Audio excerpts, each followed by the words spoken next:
আসসালামু আলাইকুম। এখন শুনবেন সংবাদ শিরোনাম। ইসরায়েলে গুরুত্বপূর্ণ স্থাপনা লক্ষ্য করে ভারী ক্ষেপণাস্ত্র ছুড়েছে ইরান। ব্যাপক ক্ষয়ক্ষতির দাবি, পূর্ণ শক্তিতে তেহরানে হামলা চালানো হচ্ছে দাবি মার্কিন প্রেসিডেন্টের। জ্বালানি সংকট আতঙ্কে চাহিদার অতিরিক্ত তেল নিতে ফিলিং স্টেশনে দীর্ঘ সারি। যানবাহনে জ্বালানি বিক্রির সীমা বেঁধে দিয়েছে বিপিসি, অহেতুক মজুদ না করার আহ্বান।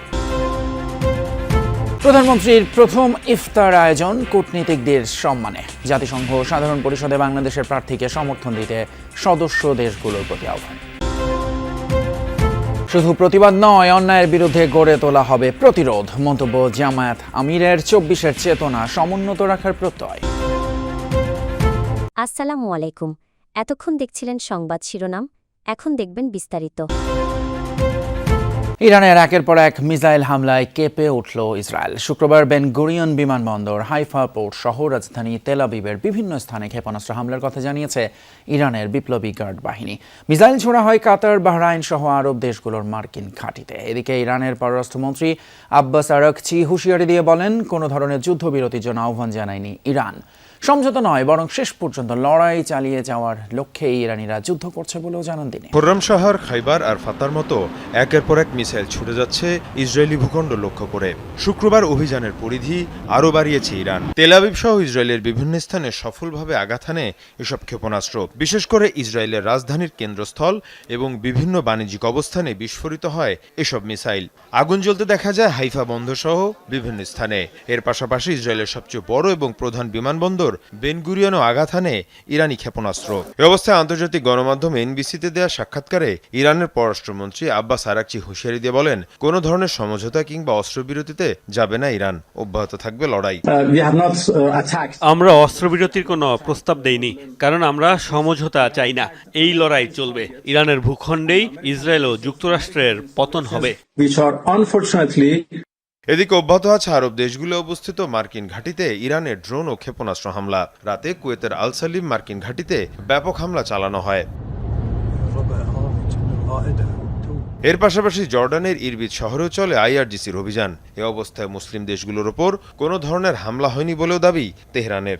ইরান যুদ্ধের প্রভাব পড়েছে বাংলাদেশেও। রাজধানীর পেট্রোল পাম্পগুলো এখন রীতিমতো যুদ্ধাবস্থা। প্রায় প্রতিটি পাম্পে গাড়ি আর মোটরসাইকেলের উপচে পড়া ভিড়। দীর্ঘ সময় লাইনে দাঁড়িয়ে যেটুকু তেল মিলছে তাও অপর্যাপ্ত। মজুদ ফুরিয়েছে অনেক পাম্পে। অন্যদিকে তেল দেওয়ার ব্যাপারে সরকারের নেওয়া সিদ্ধান্তের বিষয়ে মিশ্র প্রতিক্রিয়া দেখা যাচ্ছে। নিকুঞ্জের এই পাম্পে অনেক সময় ধরে চলে এই বাকবিতণ্ডা। পিকআপ চালকদের অভিযোগ, ডিজেল সরবরাহ বন্ধ রেখেছে পাম্প কর্তৃপক্ষ। এখানে মিলছে শুধুই অকটেন। কথা বলে জানা গেল বিকেলেই ফুরিয়ে গেছে ডিজেলের মজুদ। আমরা চাইছি 500-1000 টাকার করে তেল দেন, আমরা এখান থেকে ঢাকার বাইরে বেরি, তারপর আমরা ব্যবস্থা করতেছি। বৃহস্পতিবার সরকার সাফিসিয়েন্ট তেল দিতে পারে নাই, ডিজেল, যার কারণে এখন পাবলিকেরও সাফিসিয়েন্ট তেল দেওয়া যায় সম্ভব নয়। অকটেন যতক্ষণ পর্যন্ত সাফিসিয়েন্টভাবে সরকার নির্দেশনা, প্রথম আলোতে নির্দেশনা পত্রিকায় দিয়েছে, অনুযায়ী আমরা দিতে আছি। প্রাইভেট কারে 10 লিটার আর মোটরসাইকেলে 2 লিটারের বেশি জ্বালানি নয়। সরকারের এমন সিদ্ধান্তের পর পাম্পগুলোই বেড়েছে গাড়ির সংখ্যা। কাঙ্ক্ষিত তেল পেতে পার করতে হচ্ছে দীর্ঘ সময়। কোথাও কোথাও যানজটও সৃষ্টি হয়েছে গাড়ির চাপে। 2 লিটার তো হয় না এই বাইকে তো হয় না। এই কালকে আবার দাঁড়াইতে হবে। কালকে 250 কিলো গাড়ি রান করা লাগবে, মানে 250 কিলোর ভিতরে তো আমার 2 লিটার তেল হবে না। এখন বাসায় যাইতে হবে, সেই ফলে নিতে হবে তেল। না নিলে তো দেখা গেলো 2 দিনে এই যে পাবো না, পরে দেখা গেলো অল্প অল্প পাবো। 100 কিলোমিটারও চালানো যাবে না। এটা হচ্ছে যে সাধারণ জনগণ ভোগান্তির মধ্যে পড়ে গেছে। এই 1 ঘন্টা সিরিয়াল ধরে মাত্র 250 টাকার তেল নিলাম। এরই মধ্যে সরকারি নোটিশ টাঙানো হয়েছে পাম্পের মেশিনগুলোয়। চালকরা বলছেন, কম হলেও তেল পাচ্ছে সবাই, ব্যাপারটা ইতিবাচক। অনেকে তেল নিয়ে মানে ট্যাঙ্কি লোড করে বাসায় নিয়ে আবার রাইখা আবার আসে, যে কারণে ঘাটতিটা এখন দেখা দিচ্ছে। আর নাহলে তো যে তেল আসলে তো আরো 20-15-20 দিন অনায়াসে চলার কথা, ঝামেলা হতো না। একদিক থেকে ভালো, কারণ সবাই তাহলে পাবে, আদারওয়াইজ কেউ পাবে কেউ পাবে না, এরকম একটা বিষয় হয়ে যায়। আন্তর্জাতিক বাজারে যখন অস্বাভাবিক মূল্য বৃদ্ধি পেয়েছে, স্বাভাবিকভাবে এটি অর্থনীতির উপর একটি চাপ তৈরি করছে। সমন্বয়ের প্রয়োজনীয়তা দেখা দিতে পারে। আমরা চেষ্টা করব যতক্ষণ পর্যন্ত তেলের মূল্য বৃদ্ধি না করা যায়, আমরা সেটুকুই চেষ্টা করব। একান্ত যখন পারবো না, সেটি অবশ্যই জনগণের সাথে আমরা সেটি শেয়ার করব। দুশ্চিন্তাগ্রস্ত হওয়ার কোনো কারণ নেই। আমরা যদি আমাদের স্বাভাবিক চাহিদা অনুযায়ী আমরা তেল নেই পেট্রোল পাম্প থেকে, আমি মনে করি সংকট আগামীতে হবে না ইনশাআল্লাহ। জাতিসংঘ সাধারণ পরিষদের 81তম অধিবেশনের সভাপতি পদে বাংলাদেশের প্রার্থী পররাষ্ট্রমন্ত্রী ডক্টর খলিলুর রহমানের প্রতি সমর্থন দিতে ঢাকায় নিযুক্ত কূটনৈতিকদের আহ্বান জানিয়েছেন প্রধানমন্ত্রী তারেক রহমান।